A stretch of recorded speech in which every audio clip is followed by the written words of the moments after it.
Hi again then guys, and welcome to another installment of the Automotive News Roundup. This is a series on the channel where I just cover some interesting stories that you might have missed in recent days and weeks in the automotive world, generally speaking in the racing or supercar world.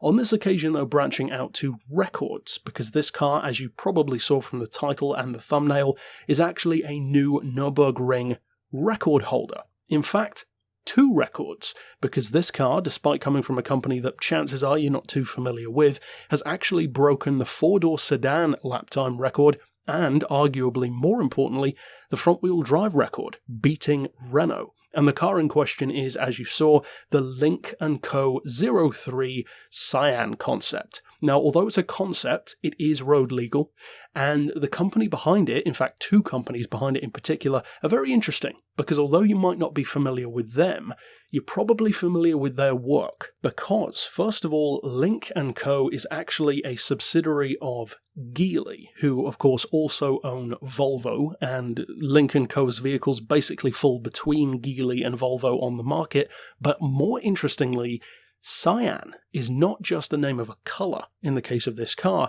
That is actually the company formerly known as Polestar, and chances are you've probably heard of them, because typically petrol heads would probably associate Polestar as being kind of like the AMG equivalent for Volvo, the tuning side of things. But not on this occasion. They've tuned up this one as well, and what a job they've done of it, because this car has a 2-litre turbo engine putting out 528 horsepower, over 500 newton meters of torque. It weighs under 1,300 kilos. 6-speed gearbox, front-wheel drive, and it can do over 180 miles an hour and hit 60 in 4.4 seconds, which for a front-wheel drive car is very impressive, with the kind of wheel spin and torque steer that would typically be associated with those, and to still be road legal, not on, drag tires or something like that.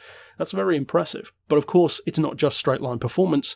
It broke the lap record. 7 minutes and 20 seconds around the Nordschleife is very impressive, especially for a car that you probably haven't heard of from a brand that you're probably not too familiar with. So overall, congratulations to the people behind the car. It's a very impressive feat, especially from a company who you wouldn't really think of for doing something like this. Because, of course, when you think of front-wheel drive performance domination, you typically go for maybe Ford with the Focus or Renault in general. But they've beaten them. They've beaten them all. So, well done, great job, and it's a pretty interesting car to keep your eye on, and maybe even the brand behind it as well. And certainly, it's something interesting to bear in mind that Polestar is now known as Cyan, apparently, which is good to know moving forward. But that's it for this brief bit of news to keep you in the loop. Of course, stick around on the channel for more like this, and for now, as always, thanks for watching.